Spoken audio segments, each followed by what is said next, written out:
All right, good morning, everyone. Good morning. Good morning. It's a little chilly outside. Little. It is a little chilly outside. Yes.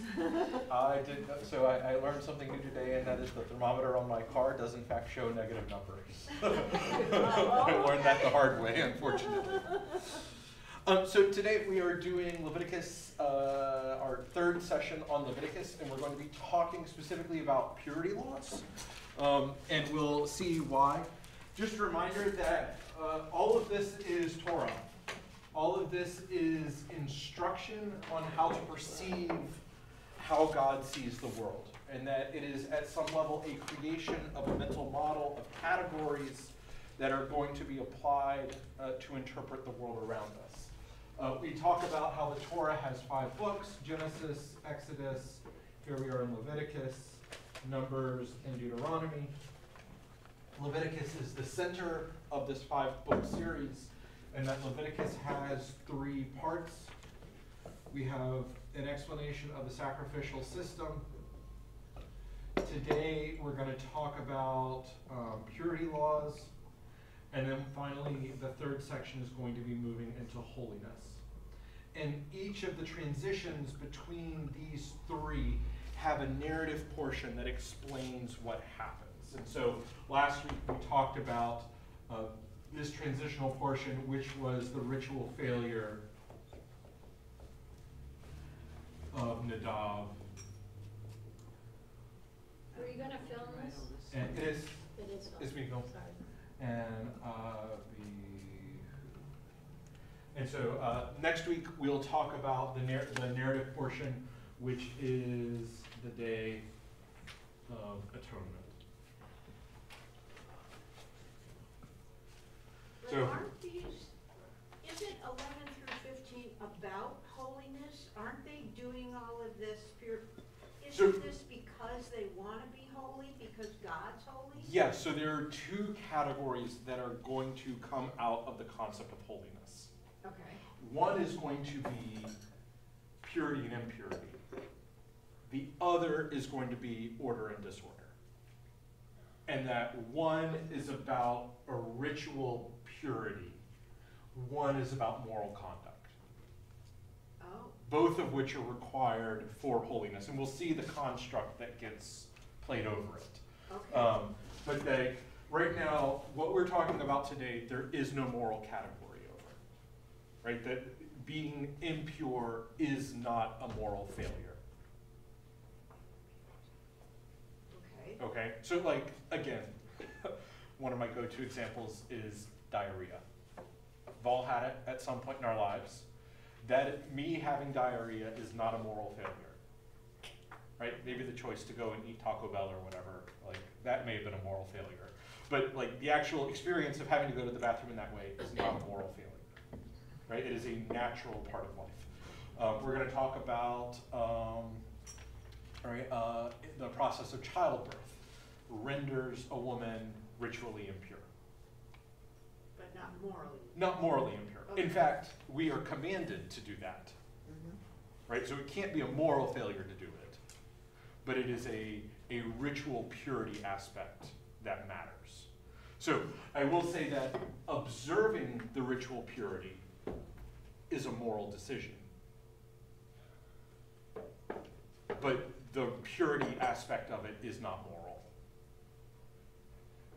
Okay. Right? So if one becomes unclean for whatever reason, right, it's whatever. If one chooses, right, within the system to go eat bacon because it tastes good, a willful choice to become impure, that then is a moral issue. Okay. Right? So like there are natural things that happen. Right. We can't stop them. Those things are just what they are. If we choose to violate it, then it becomes a moral problem. Gotcha. But there we go. Okay? So next week we're going to talk about the Day of Atonement, which is, pay attention to this as we come up to Holy Week, because this is Holy Week. And then we have Holiness Code, which then talks about moral action and how we engage with the world.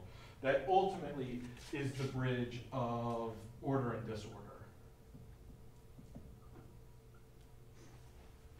And like that is sort of the final construct that gets laid over this. All right? Okay, So we will recall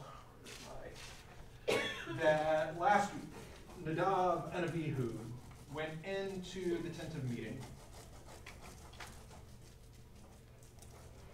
and offered illicit fire, unknown foreign fire. And that, right, that we have I'm going to do it in sort of more intentional ways this time. Here we have the boundary of the nation of Israel, or the Israelites as they are doing their thing. This is the camp, right? So recall that at the end that Exodus goes from Egypt into the wilderness to the base of Mount Sinai. Leviticus takes place entirely at the foot of Mount Sinai. Numbers goes Mount Sinai to the wilderness to the Promised Land, in terms of like the geographic movement of what's happening. So as they're set up at the base of Mount Sinai in Leviticus, Moses arranges them into a camp. And the camp is centered on how all of the tribes essentially line up around a central piece, which would be the Levites, because they're the ones around the center. And then you have the courtyard of the tent of meeting. You have the altar, the basin, and then you have the tent itself with the holies and the Holy of Holies. Okay, this is the compound. And so like today we're going to talk about how people were to be sent outside the camp. Right, that they are outside of it. Here we have outside the courtyard, outside the tent. And that it is all about how do we meet God who is dwelling here. God is in the very middle of this. And that the whole purpose is how does this whole community exemplify the design of God, which is that the human creation is in proximity and relationship to God. Right? Going back to the Garden of Eden, the whole thing was the man and the woman formed of the dust of the earth, dropped in the middle of the garden next to the tree of life for communion with God. Right? God would walk with them at the cool of the day, and everything was groovy. But then, obviously, at some point, they made a choice. Choice didn't end up well, and that caused a separation between the creation and God. And so now we're at the point of how do we restore this relationship? So Exodus ends where we've built this thing. God settles in it, and the people were not allowed to go inside because of what happened with the golden calf. So now, Leviticus, we are introduced to the sacrificial system. This is what you have to do in order to be able to go inside. We do all these things that we actually have, right? So this is the first narrative transition point where Nadab and Abihu have been ordained, consecrated as the high priests along with their father Aaron. On the 8th day they go in, they make their sacrifice, everything is good. Then Nadab and Abihu, the two boys, decide they're going to go back in and they're going to do another ritual offering of incense, of which God did not command. And so in that, they're killed.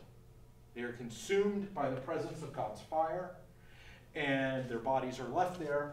Their bodies, what happens to them? They get dragged outside, right? The tent, or outside the camp, right? They are sent out, sent away. And so here we are now that God tells Moses to tell Aaron, right? Here's the deal. Your job as a priest is you are to no drink wine or strong drink, neither you nor your sons, when you enter the tent of meeting, that you may not die. Right? The exact same phrase that was done with the Garden of Eden and eating the fruit. You are to distinguish between the holy and the common, between the clean and the unclean. You are to teach the people of Israel all the statutes the Lord has spoken to them through Moses. In that paradigm, holy, common, clean, unclean. This framework is how the people are to see and perceive and experience the world around them. And admittedly, it is fundamentally different than how we are culturally infused with how to perceive the world. That to adopt this perspective is a conversion in and of itself. That how do we exist and live in a moral matrix where this is the matrix itself? So a few things about this. The first is that I'm going to use the Hebrew words to describe this. And I want to swap to a different color. Let me try the red one. How is that? Can you all see that? Mm-hmm. Okay. So the Hebrew word for holy is kadosh, whereas common is hal, or whole. Okay? To be clean, let me make sure I'm spelling this right. Ugh. Sorry, it's not hal, it's whole. Then we have clean is tahir, unclean is tameh.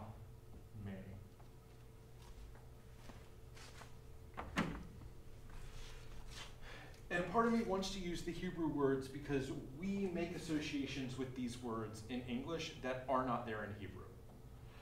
For instance, the Good King James Version, does anyone have a King James Version with them? No. Nope, okay, that's Nope. right, I know what the translation is, don't worry. They do not use the word common in the King James English. Instead, they use the word profane. Profane. All right, so there's a huge connotation difference between common and profane, but that's how the word gets translated. That when we even start talking about clean or unclean, pure or impure, we even start making moral judgments about it, right? Which is sort of what you were talking about, Nancy, that, right? That to say something is impure is a moral assessment of this thing in our mind and imagination. Whereas that's not really what's going on here. It's all about potential, right? What is the potential of something? The process of moving from common to holy is the word kadesh. We translate this word to sanctify or to consecrate.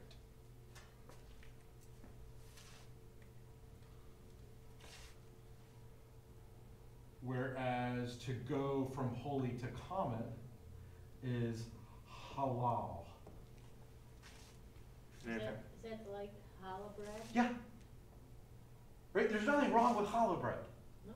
Right? It's really good. Right? It is in fact common bread. Okay.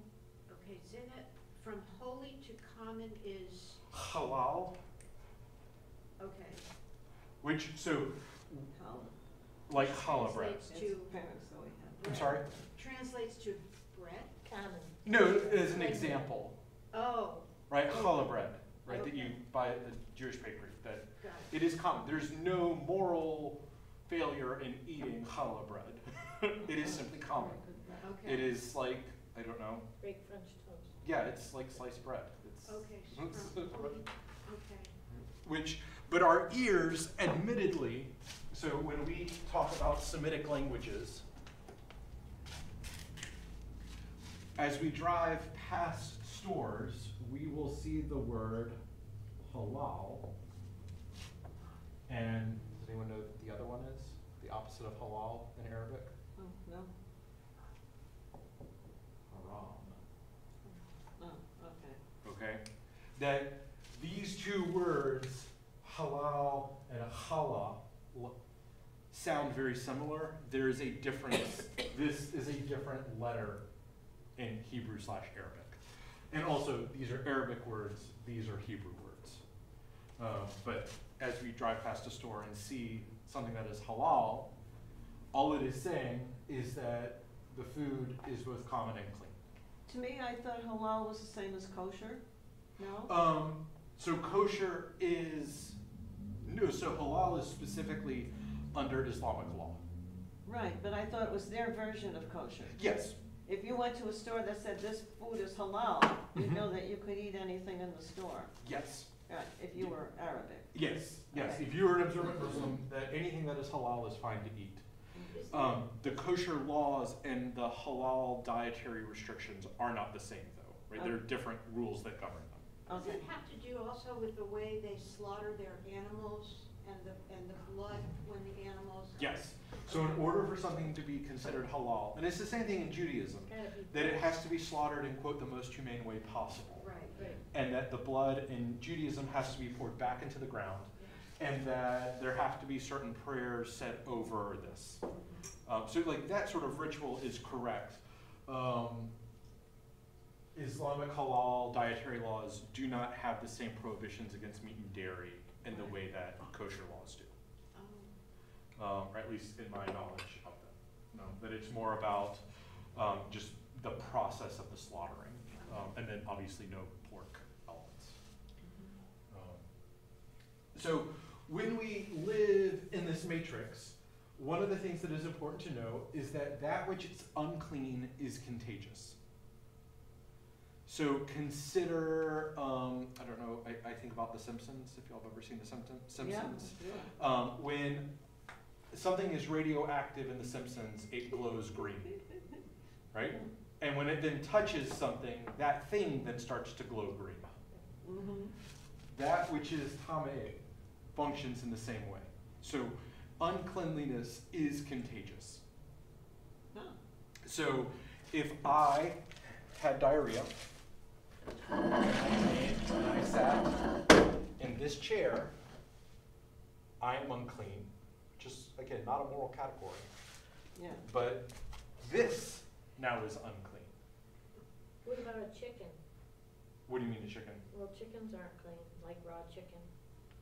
Would that be? the Not same? in this, that's not within the context of this, though. No. Right? Because and we'll see as we get into it, it is all about standing at the threshold of life and death. Oh. Right? All of the dietary laws are about life and death. And so it's not, a lot of times it will line up with some sort of ancient Near Eastern sanitary practice, but it's not about preventing salmonella. Right? Like it's not about that. Okay. I mean, we think of a cutting board like that, though, right? Yeah. You wash a cutting board after you cut raw meat on it before you use it for anything else. Right. And that if something then fell on that cutting board, you would probably throw that away, right? So I have had diarrhea, all right? Not really, all right? You guys, all right? I sit in my chair. The chair is now unclean. Barb comes and sits in the chair. Oh, Barb. Barb That would be me. is now ritually unclean. And that again, the moral issue isn't the uncleanliness, the moral issue is the observance of this. That from their perspective, of God's perspective, this is orderly. Right? This is a natural order that exists. That where we get into trouble is where we disrupt the order, when it becomes disorderly. In other words, when we put something unclean in contact with something that is holy, that is disorderly. Yes, sir? Which raises a question, so how do you cure Yeah. the conflict, if you will, using your example? So for this, you would wash it. Oh, it is, I okay. mean, you would wash it. Solution, okay. That there are multiple ways to do this, right? In using contemporary Judaism, the first is a mikvah, right? You take this and you go chuck it in a body of water. So we can make this clean by going and throwing it in the river and bringing it back clean, right? It doesn't matter how clean that river actually is. What is important is that it symbolically be touched with living water that moves. The other way is that it be burned, which apparently it is quite a lucrative business to kosher someone's kitchen around Passover, and you come and you bring a blowtorch and basically wave it over every surface in the kitchen. Right? Very lucrative business. And that's how you do it. So you can either burn it or you can wash it, which admittedly has these two aspects all over it, right? One is the wash basin, one is the altar. Yes, sir? When you describe putting the chair in water, you specify moving water. Right. Yes. So a pond, a lake, Not good enough. Oh. It's gotta be Living. moving A water. river. Yeah, a river. Okay, all right, Waterfall. all right, streams and rivers, Yep. gotcha. Right, so you can do it, so you can do it that way, or you can go to what is called a mikvah, which is essentially a community bathtub that you dunk stuff in. Again, not actually sanitarily clean water, but it is water that has been, common water, that has been deemed clean and set apart to wash uncleanliness away. Does that make sense? Sort of? Or- So, right, here's the whole, this is the whole mindset. We can talk about this, right? So I think it's one thing to sort of look at Leviticus and sort of read chapters 11 through 15 with this lens. It is another thing to also compare how we as a society perceive this sort of matrix. Because I don't know if you hear it, we as a society right now, I'll use green for this. We do not generally have a category of holiness. But we do have common, and then we create a different one, essentially of disability. So in other words, the Hebraic system has a neutral state and a set apart state that is positive. Our culture teaches us a neutral state and a disadvantaged state.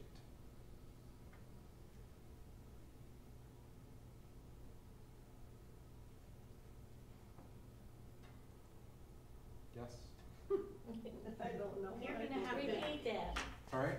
So think about the language that we use to describe, right, any sort of disability or disadvantage, right? That we have the neutral state of being able to see.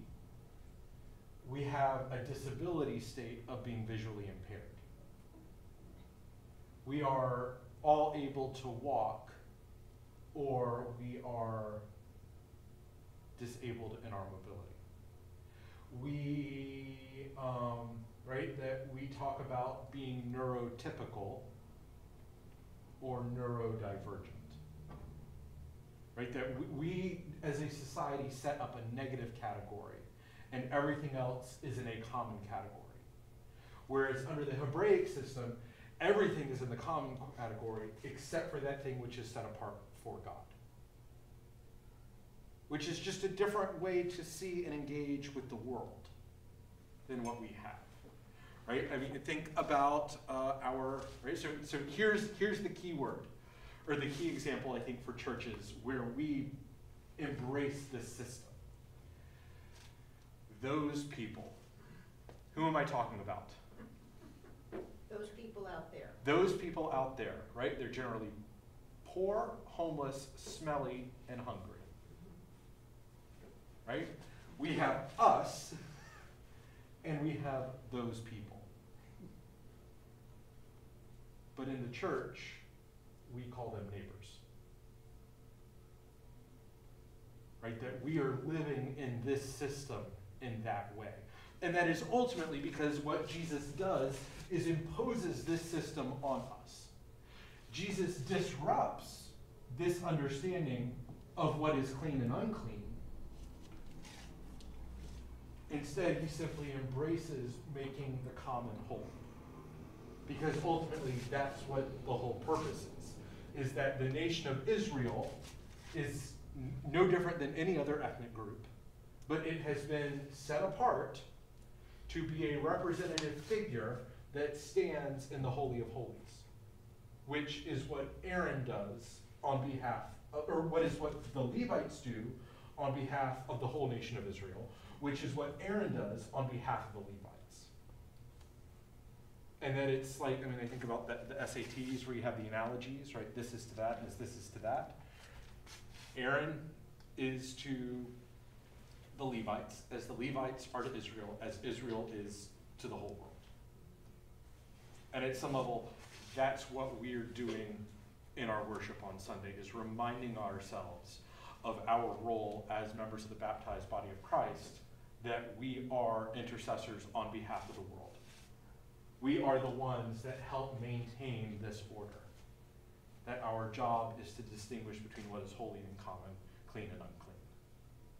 And that we ironically do that by rejecting the purity law of being unclean. It is interesting that when you look at the healing stories of Jesus, who is it he's touching?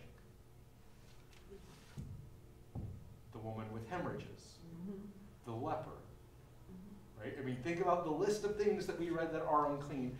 Jesus touches them, which according to this system at this point in time is supposed to render Jesus ritually impure and therefore unable to be in the presence of God, which, well, whoops, Jesus was God. And so, right, Jesus breaks this part of the system out so that even that which has been identified as clean now has the possibility of being made holy. So the coming of Jesus really removes the clean and the unclean from that. Yes. Okay. Right, and I think this is where when Peter has his dream in Acts about the animals falling from a bed sheet, and it says, take and eat, that it is, oh, it's chapter 14, 15, I think in Acts. Peter has this dream. Yeah. I'll read it. The sheet that comes down. There's a sheet.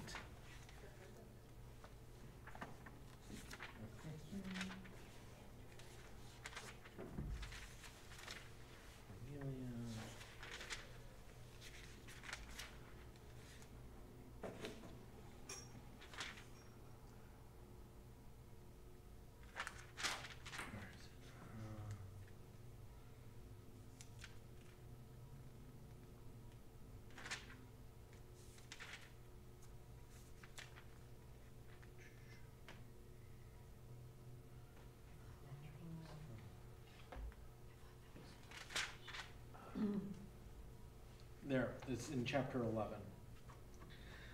Now the apostles and the believers who were in Judea heard the Gentiles had also accepted the word of God. So when Peter went up to Jerusalem, the circumcised believers criticized him, saying, why did you go to uncircumcised men and eat with them? Right? All about kosher dietary law. Then Peter began to explain to them, step by step, saying, I was in the city of Joppa praying, and in a trance I saw a vision. There was something like a large sheet coming down from heaven, being lowered by its four corners. As it came close to me, and it came close to me. As I looked at it closely, I saw four-footed animals, beasts of prey, reptiles, and birds of the air. I also heard a voice saying to me, get up, Peter, kill and eat. But I replied, by no means, Lord, for nothing profane or unclean has ever entered my mouth. But a second time a voice answered him, what God has made clean, you must not call profane. Okay? So going to Kevin's question, how do you move from here to here when, right, it's one thing when it's a chair that's ritually unclean. What do you do with a human being? Well, that goes back to the first portion of Leviticus, and you have to make a purification offering, which is, by definition, an atonement. That when we talk about Jesus' sacrificial death on the cross as atonement, we are talking about a purification offering that made the whole world unclean to clean. And that, again, this is the system that is governing everything that happens in the New Testament. And Paul would have been very upfront and familiar with this. Okay? So what were the people what was their goal in living like this? Was their goal when they died that they were gonna see God? Or were they just instructed to live a holy life and whatever happens, happens? Or It was did they have a proximity. goal at the end of all of this? So I think it was less about the goal and more about the way of living. Right? The goal was proximity with God. Okay. And that, I mean, there is no concept of heaven or hell at this point. Right? Okay. They're not looking to like They're not. escape their reality to move into a better place. Right? That is, like, the concept of heaven as, quote, a better place is like not in the biblical narrative. It doesn't exist. That is a post-Reformation like imposition on what is talked about. Right? This whole idea of us dying and like shooting off to some heavenly place where everything's perfect, it's not what the biblical story is about. And that even in Hebraic thought, the phrase that is used is the world to come. Whatever the world to come is. Right? And that, but the thing, right, with the world to come though is not about, again, us going somewhere else. It is about the world to come here.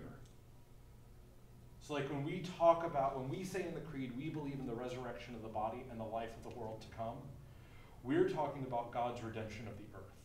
And the taking the pollution, right, literal and figurative, of human life, the messiness, the dirtiness, the corruption in the world that we have propagated by our own sin, that God will wash it and redeem it. And that the resurrection is, we literally all come back up out of the ground and enjoy this new creation. So there is a rapture. Well, it's not a rapture that we're like being sucked away, taken somewhere else. Okay. It is about the world here Uh-huh. and the created order here. So can we relate that to in today's world? What do you mean?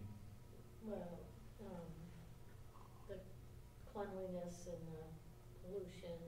Oh no, I think it's like quite literally. Like, are we doing a circle? Yeah, I mean, I think literally what it's talking about. I mean, I think about like during COVID, they talked about how the carbon dioxide emissions just like rapidly fell. Yeah. And there was a phrase, at least among folks my generation, that was, the world is healing itself. Right. Okay, and like, yeah, that's what this is that when we get out of the way and stop doing things that pollute the earth will return to a homeostasis. Yes, but I don't know if we're headed that way. No, I mean, but we're intuitively selfish people. I saw something today that the United States has 4% of the Earth's children, but we have 40% of the Earth's toys. Right? There's a disproportionate thing there, and not that it's about toys, but it says an awful lot about our materialism. Yeah. Oh, it's terrible. And capitalism has done a lot, has pushed a lot of very good things, right? Modern medicine being one of them. And when we start pushing profits over people, then it's turned to a corrupt system. And right, that you get like what happened in New York City last month. Right? I think about, right, so right now, George, he has asthma and we've got to get him on a very special inhaler. Like the other brands, the generic ones, they basically wire him, and so he's up all the time and doesn't sleep well and all of that. And so we've moved to this other one. This is actually a great story. So his allergist is Supreme Court Justice Sotomayor's brother. Huh? So he introduces himself, "Hi, I'm Dr. Sotomayor. I'm my family's disappointment." Right, so he does this, and so we got this new inhaler, and with insurance, this inhaler, the only one that's going to work for him, is $300 every time we need it. Yeah. like, will hit his deductible based solely off purchasing this inhaler, which is crazy. It's the only one that works, right? What's the point of paying insurance if it doesn't help cover the cost of this? But that, right, that we're pushing profits over people, and that we should be able to say, look, this is the only one that works for them. This is what we got to do, and that, right, insurance being what it is should cover it, at least in my thought and understanding. Right? And I'm sure y'all can like relate to that, or you've heard stories of people having to plead and beg, right? I think when all this stuff happened with the CEO that got shot, right? Yeah. We heard stories, coincidentally, it was like the same week that whatever company decided that they were only gonna cover anesthesia for so long, and once your time on the operating table was up, either anesthesia went away, or we just like, you know, let you die. And which is madness. Yes. Right? So, to start looking now at the categories that are established in Leviticus. I'm going to go just chapter by chapter. I'm going to start with 11. 11 are all about animals and the dietary. 12 is about childbirth. 13 and 14 are about leprosy, fungus, and mold. And 15 is about bodily fluids.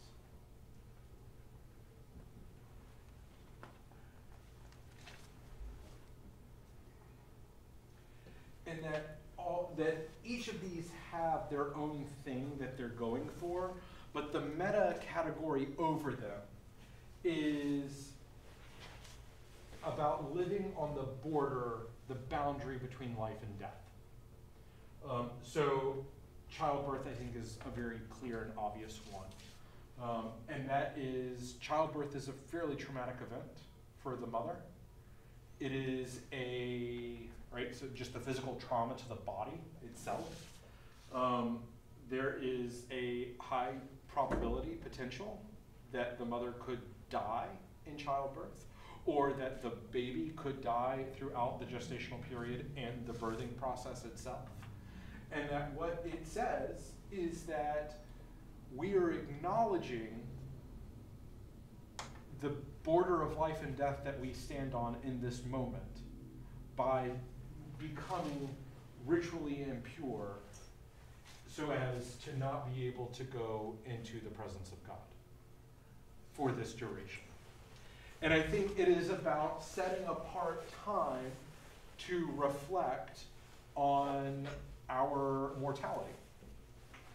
At some level, you might even equate this to Lent. We set apart 40 days. It begins with me taking ash and rubbing it on your forehead, saying, in not so many words, remember you're going to die. Which, ironically, again, is like the third highest attendance church day of the year. Oh. Right? It is extraordinarily jarring to do this to a child, let alone your own kids. And yet, you do it, right? You remind them that they are going to die. And that we all live at the boundary of life and death because that we pursue wisdom in our own way. We make choices that disrupt the creation, that pollute the creation, that break relationship with one another. Right? Fundamentally, what humans do is that. And that because of that, we will die. And God says, I'm going to give you a way in which you can come back and move into the presence of God. And that we live in between this boundary. At some level, the dismissal that Kay gives on Sundays. Beloved, remember that we have stood at the place where earth and heaven meet. Right? All we're doing is talking about that. We are at the threshold of life and death, of immortal life, not because it's about living forever, but that life without limit, versus the temporality which we go our day-to-day life in. The whole Eucharistic ritual at some level is that. I had a woman once, this was at a church in Virginia, asked me, she wasn't asking, she was complaining. I'll be honest, she was complaining. I don't understand why we have to do communion at Christmas. It's such a happy time. Why do we have to talk about death? Right? And as a priest, pastor, cure of this woman's soul, I'm like, you fundamentally missed the point of why we're here. Right? Fundamentally missed it. And I will admit that y'all at some level that there's nothing I'm going to do or say that will probably change that perspective. And so I just said yes and sort of nodded my head and we just kept on going. But ultimately, yes, we have to have Christmas and Easter together. We cannot do one without the other. It is why after our 40 days of Lent, we have Easter at the Easter Vigil, the first, so we do, Alleluia, Christ is risen. The response? The Lord is Risen indeed. Alleluia, right? And then the organ comes in and you do glory to God in the highest and peace to his people on earth. The same song that was sung by the angels the night Jesus was born. Right? We link them together because they are inseparable. And right, it is all about standing at the boundary between life and death. That the same thing with leprosy, skin disease, fungus, and mold. Right? These are things that kill us. And I think they were smart enough to realize that. People talk about it, the dietary laws, as at some level this ancient sanitary practice. Because a lot of the things that they identify were things that were really quick to grow, like, I don't know, whatever, like food poisoning, like diseases. Right? The things that are generally listed. Shellfish, right? That'll kill you pretty quick if you're not careful. That a lot of it are scavengers, right? That it's stuff that it's eating dirty things.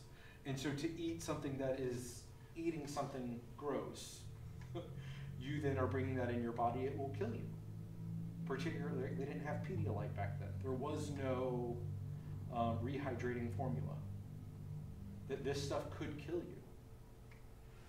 I think, right, even the exchange, even talking about bodily fluids, right, this is where diarrhea gets mentioned, but it's also reproductive fluids, both from the male and the female, that, like the one for the male is specifically, it says specifically nocturnal emission. So in other words, a collection of semen not in the procreative act. That then makes you unclean. So the man is not unclean when having intimate relations with his partner. It's that if the ejaculation occurs outside of that, then he becomes unclean. Going back to a concept of order and disorder. That there is which, right, nocturnal emissions are naturally occurring things. There's no moral failure in that. But right, reproductive fluid has an awful lot to do with creating life.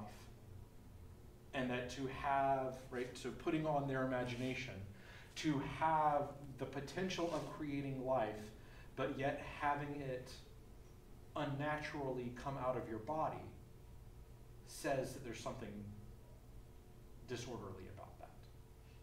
Does that make sense a little bit, yeah. right?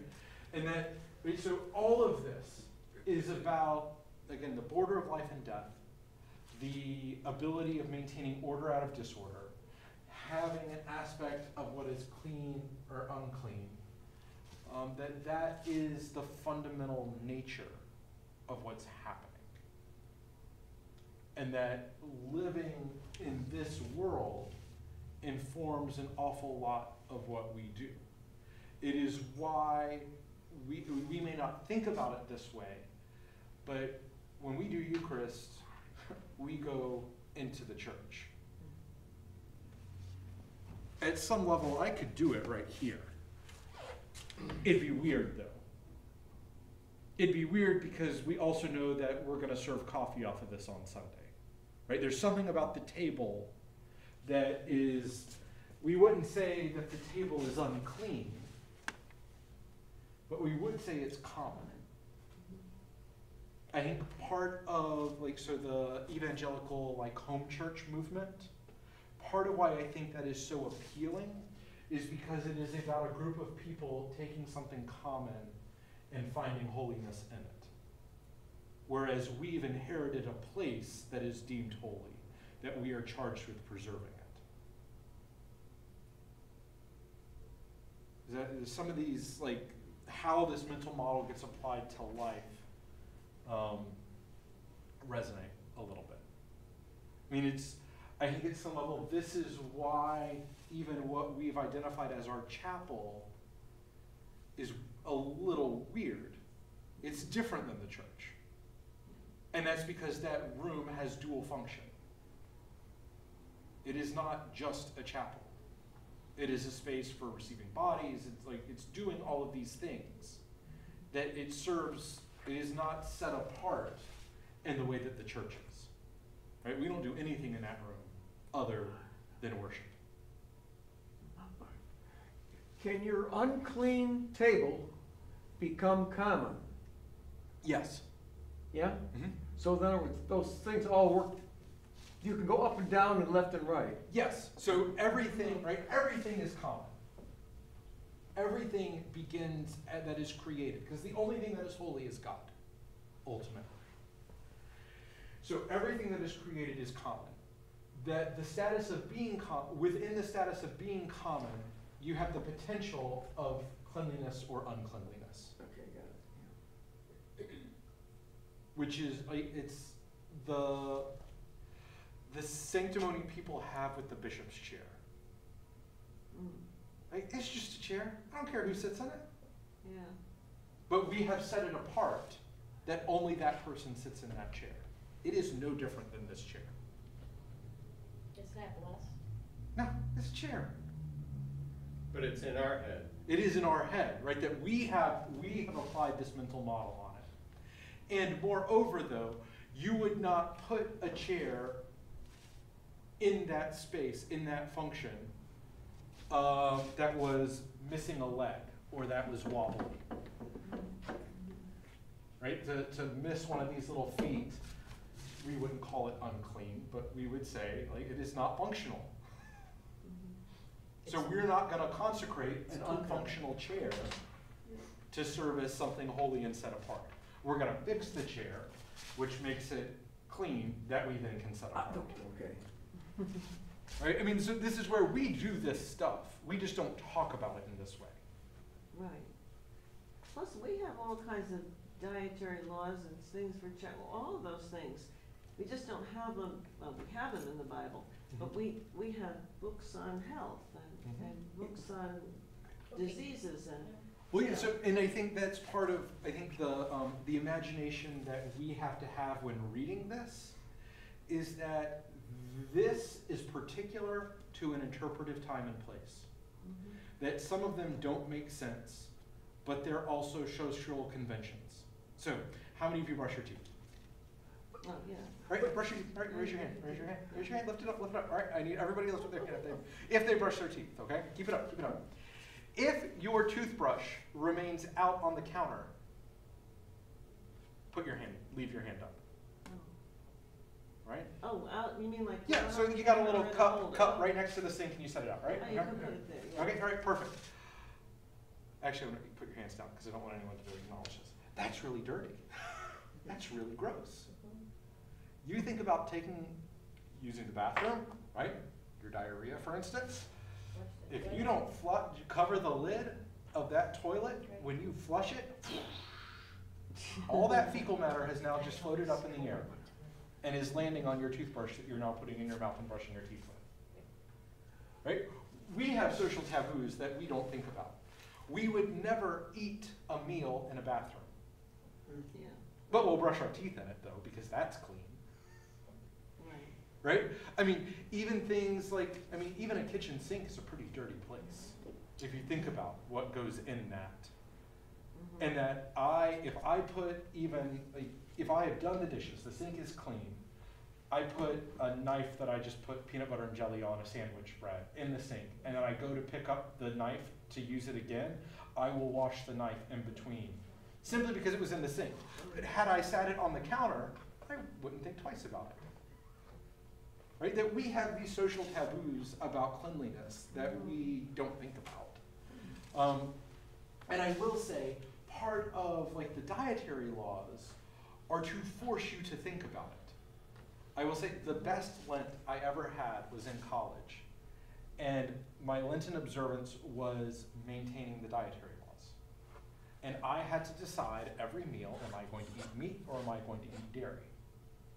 And it took me 2 weeks to realize that that meant I couldn't have mashed potatoes with the pot roast because the mashed potatoes have milk and butter in them. Right? You couldn't eat it. Couldn't eat it at the same meal. And that was like a really interesting thought experiment because it forced me to think about this whole system every time I sat down for a meal. So, right, do I have yogurt or do I have sausage at breakfast? Right, the answer is yogurt because sausage is unclean in and of itself. But then at lunch I had to decide, am I having the quesadillas or am I having tacos? Even some of the Well, salad dressings. Yes, well, because quesadillas are made with cheese, taco is with meat. And I couldn't do both of them because you can't mix meat and dairy at the same meal. And so I had to make that choice. And it just forced me every time I ate to think about it. And I think it's a really good holy practice. Did you have separate dish towels too? And I mean, I was at the dining hall, so I did it within the limitation of what I could control, right? I wasn't eating only at the kosher station. So I wonder if that was something to do with your digestive, if you don't mix those two together. It may, but I don't think that was the point of it, though. No, I know that. Yeah, I mean, and that's where we can read this as, oh, this is all about sort of health and sanitary practices. I don't think it was. I think it was about life and death. That may have bled over into sanitary practices, but in and of itself was not there. And like even, I mean, so the obvious one is with leprosy, that there is, so what it says is that if you have a blemish, right, so whatever, eczema patch, whatever, right, if you have eczema on your hands, if you develop a leprosy patch, whatever, you must go outside the camp. And you have to stay there for 7 days. At the end of the 7 days, you go back and the priest will examine you. And if you continue to have spots, then you must go back outside the camp. But if either the blemish has gone away or the blemish has taken over your whole body, you can remain in the camp. The whole body. It had nothing to do with sanitary, like the eliminating disease within a camp. It was all about a concept of order and disorder. In that it is disorderly to have blotches and spots. It is orderly to be uniform, whether that be uniform with leprosy or uniform without leprosy. OCD. Mm-hmm. I was thinking the exact same thing. That's hysterical. So it seems to me that this way of life and these laws must have been all-consuming. They must have lived every day just making decisions about so many different things that it was What else did they have to do? all-consuming. I I think- can't imagine, I think living in it is probably easier. really. I mean, if Looking- everybody's doing the same thing, Right. right? It's But it's if real it's not- easy if to it's not a- eat If pork. it's a choice of life or death, though, if they were, you But know, it wasn't about they were going to die if they did this. It was about remembering that they could have died. Oh, okay. Like the childbirth. Yeah, the child, right? I could have died by giving birth, but I didn't. But I will remember for a time how close I came. Moses wrote down all these laws? Did God? That is what the story says. I'm sorry, what? That is what the story says. Okay, so God inspired all this to be written down? So this is where we have to like suspend disbelief for a minute, because when this was probably written down was after the exile. So roughly 800 years after this is happening is when it is written down. Okay. So how did it get from those 800 years to then? Oral. I mean, oral tradition, Oral. but let me go grab a paper towel. Dan said it's I would actually, need a manual. he said, I I'm would going to need the a kitchen manual to in stand my on house. the counter and sing Oh, right yeah. now. I think I could remember them all. Dan Yeah, was but watching. if you He said, grew I'm up going in into my this, kitchen I to mean, scour remember, the this It's in your is face eight- that all the time. If it's 800 years worth of Thank you, oral Father. history, Daniel. if you Daniel's grow watching. up in it, and if your whole Yeah, community he is says- with you in that Right. This is same the path, one that's Right. funny.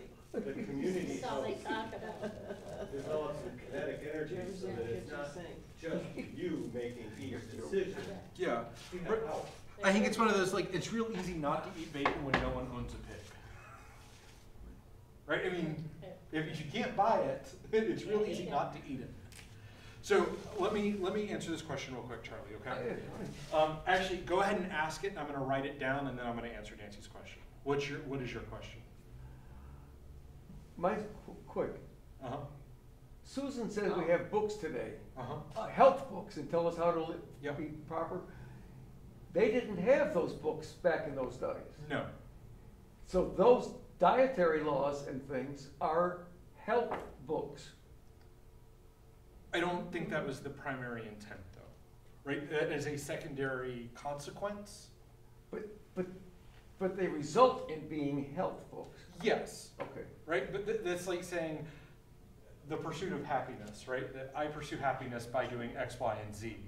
And not to say eating clean is probably a way to get to being happy, right? Like not putting gunk in your body. But I wouldn't say that this this path to happiness that doesn't include refined sugar makes it a health book, right? It's a secondary thing.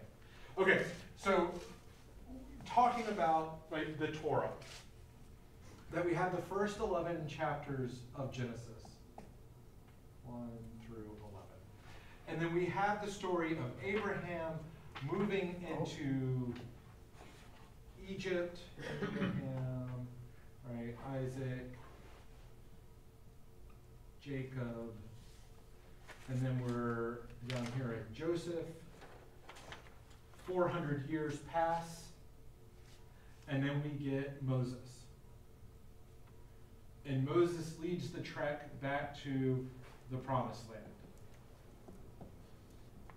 with a short hiatus at Mount Sinai. Right? So here we have, right, this is Genesis.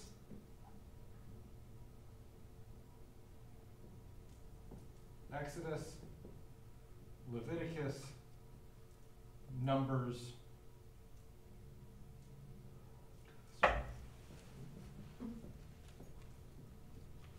Deuteronomy. Because Deuteronomy is right at the threshold of entering the Promised Land. Then we move forward to Joshua, Judges, part of 1st and 2nd Samuel, and then, the kingdom of Israel divides into two. We have the northern kingdom of Israel that was conquered in 721 BC by the Assyrians. You have the southern kingdom of Judah that was conquered at 587 BC by the Babylonians. They go into exile. The exile ends roughly 535, and then the story kind of ends there at like 400 BC. Right? This is the timeline of the Old Testament. So then we can talk about when do we think all of these things were written. So right, the narrative history is moving this way. But when were these written down is a different story. Because we talked about this in the fall and sort of talking about the different voices that come out. Right? That we have a voice up here, the E voice. We have a J voice, a D voice, and a P voice. Remember that this was the Elohist, the Yahwist, the Deuteronomist, and the priestly source. I don't remember that part of it, but okay. So we did this with Noah and the flood. Remember, I had the sheet of paper that part of it was blue, part of it was green. Yes. And that when you pulled them apart, if you just read the green, it was a complete narrative of the flood. If you read the blue, it was a complete narrative of the flood. That each one seemed to preference or prioritize different things in its telling of the story that end up getting put together. And that is because the flood narrative is a combination of J and P. So, for instance, recall, how many animals did Noah bring onto the ark? We don't know, just 2 of every whatever. 2 of every kind We here, don't know how many. but when you read a couple verses further down, it talks about 7 pairs of every clean animal. Right? So we can see that we're starting to take these different voices and put it here, right? Noah had no clue what a clean animal was at this point. But yet we're beginning to see how a later framework in Leviticus is getting superimposed on Noah. Right? So then we start looking at the theological perspective of this community.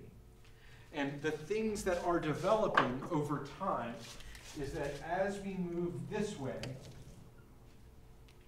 we go from a polytheistic pantheon of gods to straight monotheism. And what I mean by that is here, okay, Abraham was devoted to Yahweh. Abraham would not have denied that other gods existed. Right? There's this pantheon of deities. By the time we get to Deuteronomy, we are saying there is one God that exists, and that is it. Everything else is made up. Which is why when Paul writes in Corinthians that you can eat meat sacrificed to idols because the idols aren't real, that is tapping into this understanding. And you can track throughout this narrative, you can track this development. Because, for instance, in Genesis 31, I think it's 31, it talks about how Rachel and Leah steal Laban's household gods, and they like slide them under the saddle and take them with them. The interaction between Moses and Pharaoh and the 10 plagues is about Yahweh, the God of Israel, fighting Pharaoh, the God of the Egyptians. And that, right, that remember the Nile River was a deity. And when Moses takes his staff and stabs the river and it turns to blood, it is a very visual representation that he has killed this God. And then by the time we get to Deuteronomy chapter 6, verse 4, Hear, O Israel, the Lord our God is one. And that's it. And so we have this. The other thing that starts to happen in this point in time is what is academically referred to as the Deuteronomic covenant. The book of Deuteronomy reads like an ancient Near Eastern peace treaty. Like in the way that I could say I took the Constitution of France, I translated it into English, I deleted Constitution of France off the top of it, and I handed it to you. You could tell me, gee, this reads like a legal document. Right? This kind of sounds like a constitution of sorts. right? That is what Deuteronomy looks like, if you happen to know what ancient Near Eastern peace treaties look like. But at the end of it comes an understanding that Yahweh, the God of Israel, will protect the people of Israel so long as they follow all these rules. Which says that if you don't follow the rules, what's going to happen? You'll be Separated protected. from Yep. God. God will step back and you will be killed. Yeah. Right? So now, the northern kingdom. They did not worship in the temple as required. They get killed. And so now this other group in the southern kingdom is watching this, right? They're standing here watching this happen. And they're like, oh shoot, we better tighten things up because we want to make sure we're not doing it wrong. And so what you see then is an increase in religious vigor and ritual. Because, right, so to say, imagine like putting this in the context of Binghamton, right? Us and Trinity, right? We have the two kingdoms. Trinity gets burned down, right? If we were living in this world, we would say, well, they must have been doing something wrong. So let's figure out what they were doing, how it was wrong, and let's make sure we don't do that, right? Say Trinity, I don't know, they only used piano for their music, okay?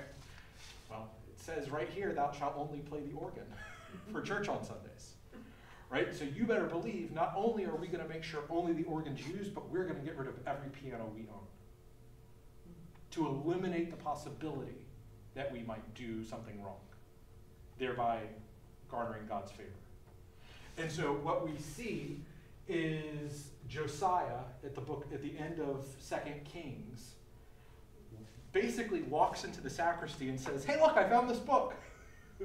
It has all the things we're supposed to be doing. It happens to be the book of Deuteronomy. And so we've now produced a book that has an increased level of religious practice that we are supposed to follow. And then, guess what happens? They get conquered. They get killed. And so the folks standing on this side of the exile are now looking at what they were doing and said, ooh, we better not do that. Right? That Christ Church gets burned down. Right? Why was that? I don't know. I don't know. Pick a ridiculous thing. Didn't maintain the boiler properly. It wouldn't. Well, you could say that, but it would be like they used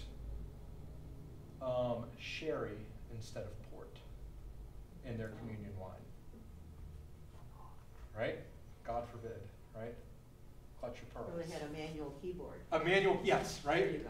There you go. They were playing an organ, but it was recorded music.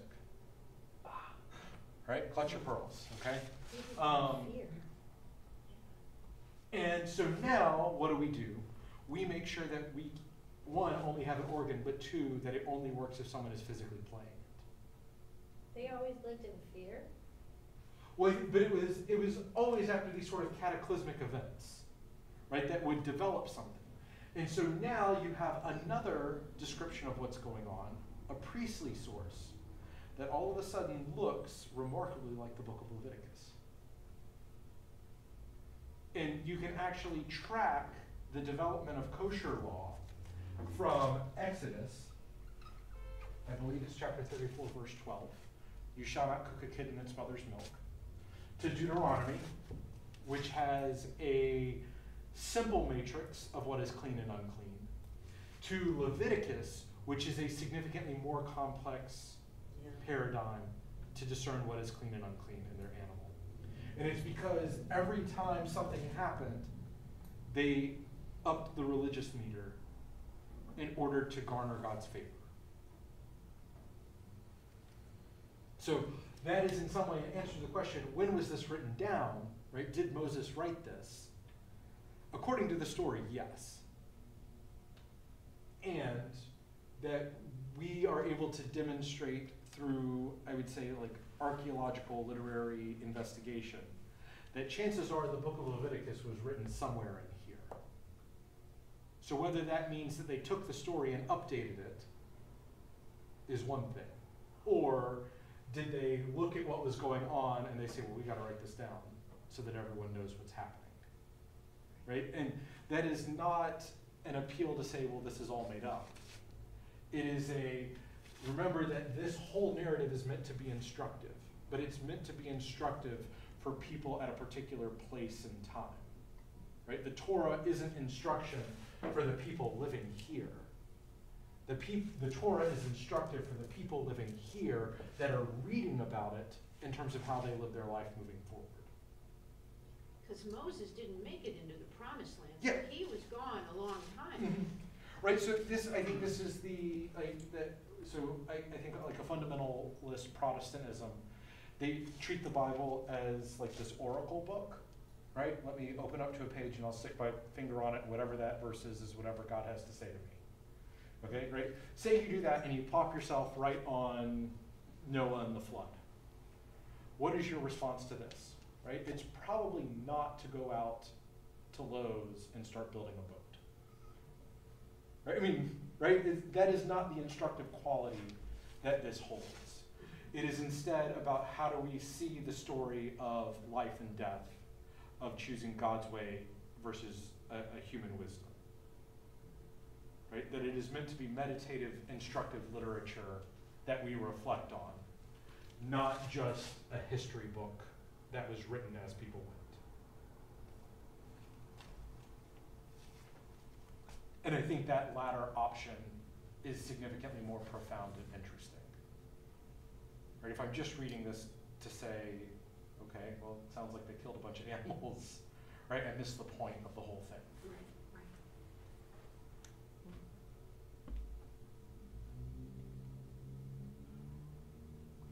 All right. What other questions, comments, thoughts? Well, curious question then. Uh-huh. If no one else has. The first picture you drew with the temple and then the mountain and then all was the outside. There were people outside that weren't Jewish people. Were they? Not at this point in the story. Were they ever invited those people to come in? So that is Paul's criticism of the nation of Israel in the book of Romans. That essentially Paul argues Israel lost its special status because it refused to bring people in. Right, which I think is instructive for us. Those people. Yeah, right? They were there, it is those people out there. Right? I'll lay all my cards on the table here. I believe this stuff enough to think that that is instructive about what happens to churches. If churches are not interested in growing to meet the needs of the people outside of them, they will close. Right? Jesus talks about this in terms of pruning. It will happen. We'll fight against it as long as we can, but if we do not make the changes necessary, they will close.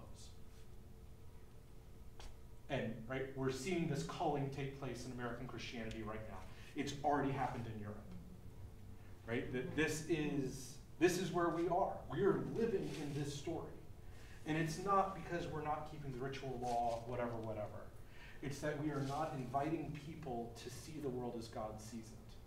Whether that is because we have a corrupt vision and understanding of what that vision is, or that we simply are just not interested in bringing other people into it. That is the story. I mean, it's Paul's criticism of the temple. Daniel's been texting because Oh, he's watching, perfect. right? Yes. But his funny comment was he was gonna go to the kitchen and scour out the sink and the countertop. Mm-hmm. But then he says, he's thinking that other cultures, ancient cultures, must have had similar structures and ways of coping with the environment and ways of living life. Yes. I mean, I'm sure there are. We don't really have it like documented, or at least in a profound way that I'm aware of. Yeah. I mean, we have some other ancient literature. I think the big one are like the epics of Gilgamesh, and the Enuma Elish, which are Babylonian. We have some stuff from Qumran, which is like Syria area. But by and large, I mean, part of the miracle of all of this is that this is what has survived. Okay. Right? I mean, there is some stuff out there, but part of the destruction process was the cultural eradication of what was happening. Right? You destroy people by eliminating their culture. And that you eliminate culture by destroying sacred things.